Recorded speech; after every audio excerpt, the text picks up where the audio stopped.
আমরা প্রায়শই পুলিশের দিকে আঙুল তুলি। আমাদের সবার একটা ধারণা আছে যে পুলিশ কখনোই তাদের কাজ সঠিকভাবে করে না, আর করলেও তাদের কাজে এত গাফিলতি থাকে যে অপরাধী খুব সহজেই ছাড়া পেয়ে যায়। কিন্তু কিছু ঘটনা এমন আছে যেখানে পুলিশ নিজের কাজ সম্পূর্ণ সততার সাথে করেছে। আর আজকের এই কেসটি ঠিক তেমনই একটা কেস। 14 এপ্রিল 2008 উত্তরপ্রদেশের আমরোহা জেলার একটি ছোট্ট গ্রামে মধ্যরাত্রিতে প্রায় 2টো থেকে 3টের মধ্যে একটি মেয়েলি কণ্ঠে আর্তনাদ শোনা যায়। আর সেই আর্তনাদ গ্রামের সবার ঘুম কেড়ে নেয়। তার কারণ, সবাই যখন ওই মেয়েলি কণ্ঠস্বর শুনে হন্তদন্ত হয়ে ছুটে আসে, তারপর তারা যা দেখে তা দেখে তাদের পায়ের তলা থেকে মাটি সরে যায়। কারণ ওই পরিবারের বাচ্চা থেকে বুড়ো সবাইকার লাশ ওখানে ছিল। একজন নয়, দুইজন নয়, 7 জনের মৃতদেহ ছিল ওই জায়গায়। আর ওই মেয়েলি কণ্ঠস্বরে আর্তনাদ শোনা যাচ্ছে ওই পরিবারেরই মেয়ে শবনমের কণ্ঠ থেকে, যে চিৎকার করে কাঁদছে ওই লাশগুলোর সামনে বসে। প্রশ্ন হচ্ছে এটাই, এমন কি হলো ওই এক রাত্রে? কে বা কারা করলো এইরকম নির্মম হত্যা? কিন্তু এখানেই সবথেকে বড় খটকা রয়ে যায়। যদি ওই খুনি বা খুনিরা পরিবারের বাচ্চা থেকে বুড়ো সবাইকে হত্যা করলো, তাহলে কেন এই শবনমকে বাঁচিয়ে রাখলো? এছাড়াও আবারও একটা প্রশ্ন, খুনিরা বন্ধ ঘরের মধ্যে ঢুকলো কিভাবে?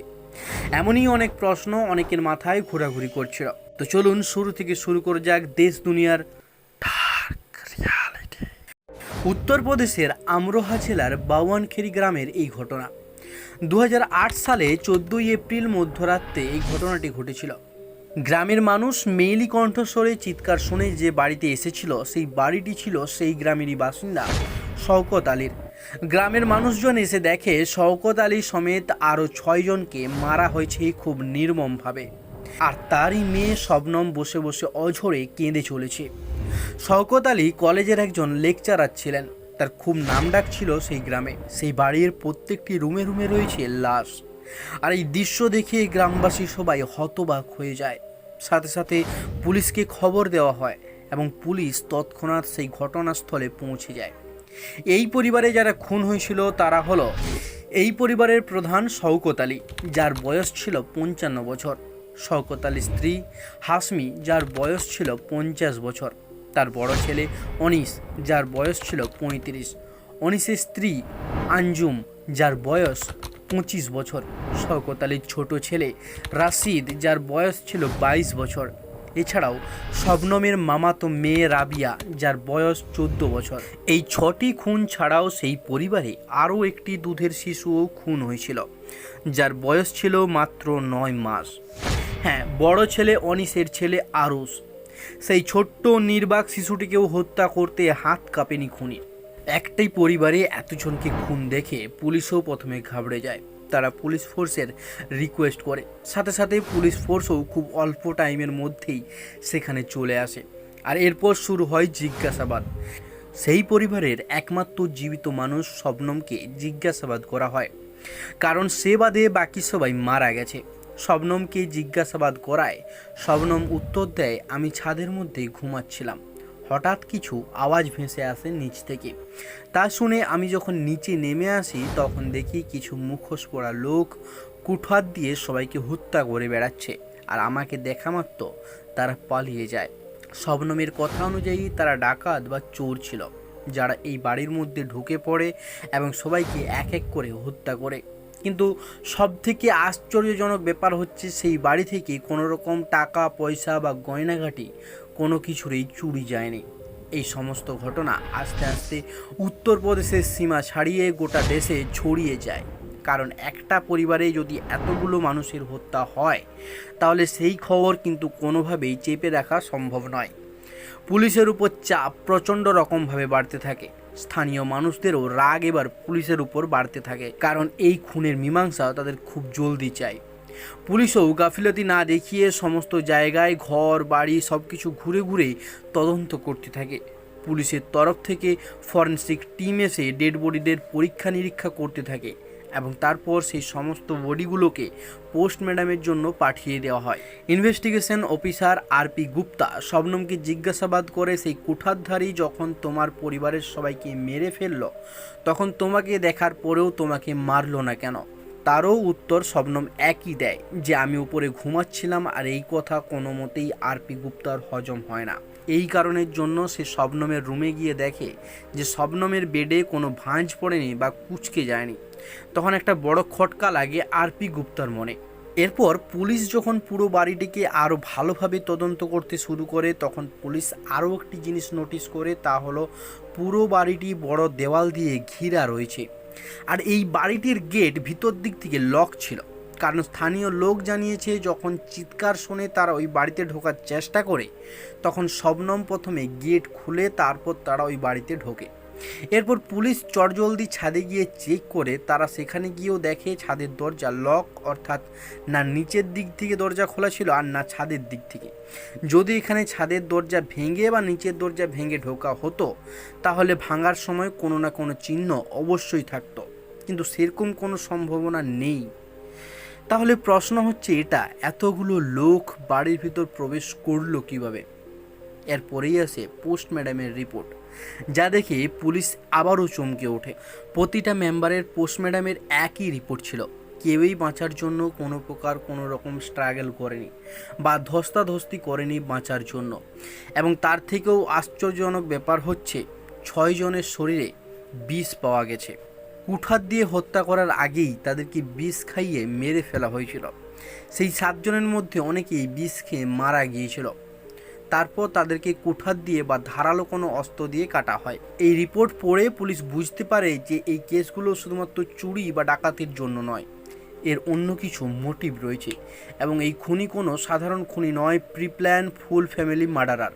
কারণ কোনো চোর বা ডাকাত যদি চুরি করার উদ্দেশ্যে আসে তাহলে কেউ বিষ খাইয়ে মারবে না তাদেরকে।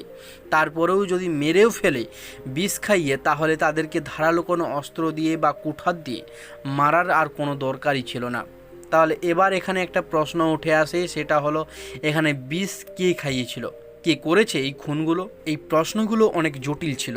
সন্দেহের তীরটাও কিন্তু চলে যাচ্ছে এবার ওই বাড়ির একমাত্র বেঁচে থাকা সদস্যের দিকে। কিন্তু তার মেন্টাল অবস্থা দেখে এবং আশেপাশে মানুষের যে চাপ ছিল তার কারণে পুলিশ ডাইরেক্ট শবনমকে জিজ্ঞাসাবাদ করতে পারেনি তখন। তাই পুলিশ চালাকি করে সবার প্রথমে শবনমের কল রেকর্ড বের করে। সেই কল রেকর্ড যখন বের করে তা দেখে পুলিশ আবারও শিওর হয়ে যায়। মার্ডার হওয়ার কিছুক্ষণ আগে শবনম কোনো একটা নাম্বারে কল করে এবং মার্ডার হওয়ার কিছুক্ষণ পর আবার শবনম ওই নাম্বারে ফোন করে এবং সব কিছু মিলিয়ে ওই নাম্বারটাতে 60 থেকে 70 বার ফোন করা হয় ওই দিনে। আর পুরো মাসে প্রায় 900 থেকে 950 বার। শবনম যাকে ফোন করছিল সে ওই গ্রামেরই ছেলে সেলিম। সেলিম শবনমকে ভালোবাসতো এবং শবনমও সেলিমকে ভালোবাসতো। কিন্তু সেই মার্ডারের রাতে, মার্ডারের কিছুক্ষণ আগে এবং মার্ডারের কিছুক্ষণ পর ফোন করার মানে কি? পুলিশ যখন শবনমকে জিজ্ঞাসাবাদ করতে পারেনি তাই পুলিশ সেলিমকে তুলে নিয়ে যায় থানায় এবং তাকে জিজ্ঞাসাবাদ করতে শুরু করে। জিজ্ঞাসাবাদ একটু টাইট করতেই সেলিম সব কিছু বলে দেয়। এর সাথে সেলিম সেই কুঠারটিও দেয় যা দিয়ে শবনমের বাড়ির লোককে হত্যা করা হয়েছিল। এরপর সেলিম জানায় সে এই সব কিছু করেছে শবনমের কথা অনুযায়ী। সে শবনমকে বিষটিও এনে দিয়েছিল তাদেরকে মারার জন্য, আর শবনমই তাদের সবাইকে রাতের বেলায় বিষ খাইয়ে ঘুম পাড়িয়ে দেয় বা মেরে ফেলে। তারপর এক এক করে সেই কুঠার দিয়ে সবাইকে হত্যা করে এবং সর্বশেষে যখন সেই ছোট্ট 9 মাসের বাচ্চাটির কাছে যায় তখন তাকে গলা টিপে মেরে ফেলে। সেলিম যখন এই সব কথা বলে দেয় তখন পুলিশ শবনমকে নিয়ে আসে কিছু জিজ্ঞাসাবাদ করার জন্য। সে যখন প্রথমে সেলিমকে দেখে তখন সে চিনতে অস্বীকার করে দেয়, বলে আমি একে চিনিই না। কিন্তু একটু কড়াভাবে জিজ্ঞাসা করতেই শবনম সব স্বীকার করে। শবনম জানায় ডিনারের পর চায়ে বিষ মিশিয়ে সবাইকে খাওয়ায় সে। সবাই চা খায় আর চা খেয়ে সবাই নিজের নিজের নিদ্রায় চলে যায় বা বলতে পারেন কেউ কেউ মারা যায়। এরপর বিনা ধস্তাধস্তিতে কুঠার দিয়ে শবনম সবাইকে এক এক করে কেটে ফেলে। কিন্তু এই 9 মাসের ছোট্ট বাচ্চাটি সে তো চা খায় না, তাই প্রথমে তাকে গলা টিপে হত্যা করা হয়, তারপর তাকে কুঠার দিয়ে কেটে দেওয়া হয়। এরা দুজনেই স্বীকার করে নিয়েছে যে খুন এরাই করেছে, কিন্তু এর পিছনের মোটিভ কী ছিল? এই হত্যাকাণ্ডের কারণ ছিল সেলিম এবং শবনমের ভালোবাসা। এদের দুজনের একে অপরের ভালোবাসাকে মেনে নেয়নি সৌগত আলী এবং তাদের পরিবার, কিন্তু এরা দুজন একে অপরকে এতটাই ভালোবাসতো যে এরা দুজন এক হওয়ার জন্য 7 জনকে মেরে ফেলে এবং পুরো পরিবারকে নিঃস্ব করে দেয়। শবনম ওই গ্রামের সবচেয়ে ধনী পরিবারের মেয়ে ছিল। সে এডুকেটেড ছিল এবং সে দয়াবতীও ছিল। তার প্রমাণ তার বন্ধুদের কাছ থেকে পাওয়া যায়। শবনমের দাদা ইঞ্জিনিয়ারিং কমপ্লিট করার পর একটা ভালো জব করছিল। তার ছোট ভাই MBA করে জব করছিল। শবনম নিজেও ডবল MA করেছিল ইংরেজিতে এবং ভূগোলে। এরপর সে একটি গ্রামের শিক্ষিকার কাজ করত, কিন্তু অন্যদিকে সেলিম সে একজন কর্মচারী ছিল একটি মিলের। শবনমের বাড়ির পাশে একটি কাঠ মিল ছিল, আর ওই কাঠ মিলে কাজ করত সেলিম, এবং ওই কাঠ মিলের থেকেই পরিচয় হয় শবনমের সাথে, এবং তারপর শুরু হয় তাদের মধ্যে প্রেম। আর প্রেম গিয়ে দাঁড়ায় শবনমের পেটের বাচ্চায়। হ্যাঁ, ঠিক শুনছেন, শবনম প্রেগনেন্ট ছিল। যখন সে এই কাণ্ডগুলি করছিল তখন সে প্রেগনেন্ট ছিল। তার পরিবার তার ভালোবাসাকে কোনো মতেই মেনে নেয়নি, কিন্তু তার পরিবার যদি জানতে পারত যে সে গর্ভবতী ছিল তাহলে আর কোনো মতেই নিস্তার ছিল না। আর এই ভয়ে বা তাদের এক হওয়ার স্বার্থেই তারা এক এক করে সবাইকে মেরে ফেলে। আর এই খুনে তারা দুজনেই সমানভাবে জড়িত ছিল, যতটা সেলিম ততটাই শবনম। তাই এরপর তারা দুজনকেই অ্যারেস্ট করে নেওয়া হয়। এই দুজনকে অ্যারেস্ট করার ঠিক 2 দিন আগে, যেহেতু অনেক পরিমাণে খবরটা ভাইরাল হয়েছিল তৎকালীন সময়ে, তাই সেখানকার মুখ্যমন্ত্রী 5 লাখ টাকা দেওয়ার কথা বলেছিল। তখন পুলিশ বলেছিল আমাদেরকে মাত্র 2 দিনের সময় দেওয়া হোক। আমাদের সন্দেহ হচ্ছে ওই ব্যক্তির উপর, যিনি এখনও ওই পরিবারে বেঁচে আছেন। 2 দিনের মধ্যে আমরা যদি এই কেসের সুরাহা না করতে পারি তাহলে আপনি ওই 5 লক্ষ টাকা দিতে পারেন ওই পরিবারে। কিন্তু সেই 2 দিনের মধ্যেই পুলিশ প্রমাণ করে দেয় যে এরা খুনি। এরপর মুখ্যমন্ত্রী 5 লক্ষ টাকা দেওয়া বাতিল করে দেয়। এরপর তাদের দুজনকে যখন কোর্টে তোলা হয় তখন জজ সাহেব পুরো কেসটি ভালো করে দেখার পর তাদের দুজনকে একটাই শাস্তি দেওয়া হয়, এবং সেই শাস্তি হলো মৃত্যুদণ্ড। স্বাধীন ভারতের এই প্রথম কোনো মহিলা যাকে মৃত্যুদণ্ডের শাস্তি দেওয়া হয়েছে। ফাঁসির অর্ডার দেওয়ার পর তাদেরকে পাঠিয়ে দেওয়া হয় জেলে, কিন্তু তারপরে পুলিশ জানতে পারে শবনম 2 মাসের প্রেগনেন্ট, আর এরপরই তার ফাঁসি কিছুদিনের জন্য বিরত হয়ে যায়। তার সন্তানই তার জীবনরেখাকে আরও একটু লম্বা করে দেয়।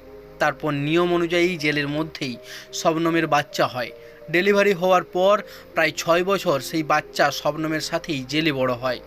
তারপর সেই বাচ্চাটিকে বাইরে পাঠিয়ে দেওয়া হয় এবং আবারও চলে আসে শবনমের ফাঁসির আদেশ।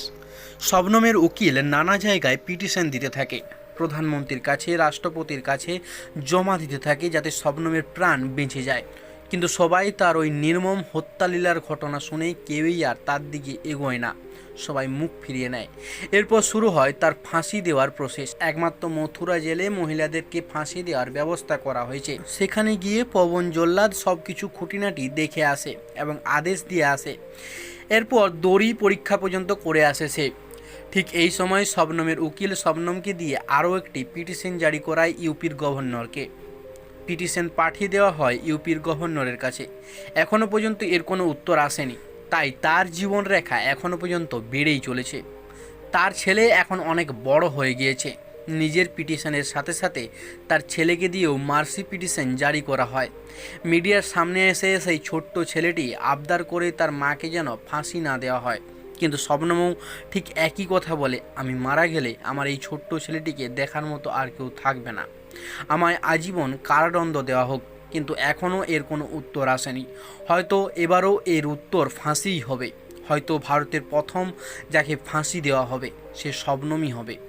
তো বন্ধুরা, আপনাদের কি মনে হয় এই শবনম নিজের প্রেমিককে পাওয়ার জন্য তার ভাই, দাদা, মামার মেয়ে, ভাইপো, দাদা বৌদি, বাবা মা সবাইকে মেরে ফেলেছে? তার নিজের আঙ্কেল আন্টি যারা রয়েছে তারা বলছে শবনমকে বাঁচিয়ে রাখা ঠিক হচ্ছে না, তাকে তাড়াতাড়ি ফাঁসি দেওয়ার ব্যবস্থা করা হোক। তাই আপনাদের কি মতামত আছে তা কিন্তু কমেন্ট করে কমেন্ট বক্সে অবশ্যই জানাবেন। শবনম চাইলেই সেলিমের সাথে পালিয়ে যেতে পারতো, কিন্তু তারা পালিয়ে যায়নি। তারা প্ল্যান করে বাড়ির সমস্ত সদস্যকে মেরে ফেলেছে, এমনকি ওই 9 মাসের বাচ্চাটিকে পর্যন্ত তারা ছাড়েনি। তাই একটা প্রশ্ন আমি আপনাদের কাছে রেখে গেলাম, আপনাদের কি মনে হয়, শবনমের ফাঁসি হওয়া উচিত না আজীবন কারাদণ্ড, না তাকে ছেড়ে দেওয়া উচিত? আপনাদের মতামত কমেন্ট বক্সে জানান। দেখা হচ্ছে পরের কোনো ভিডিওতে। ধন্যবাদ।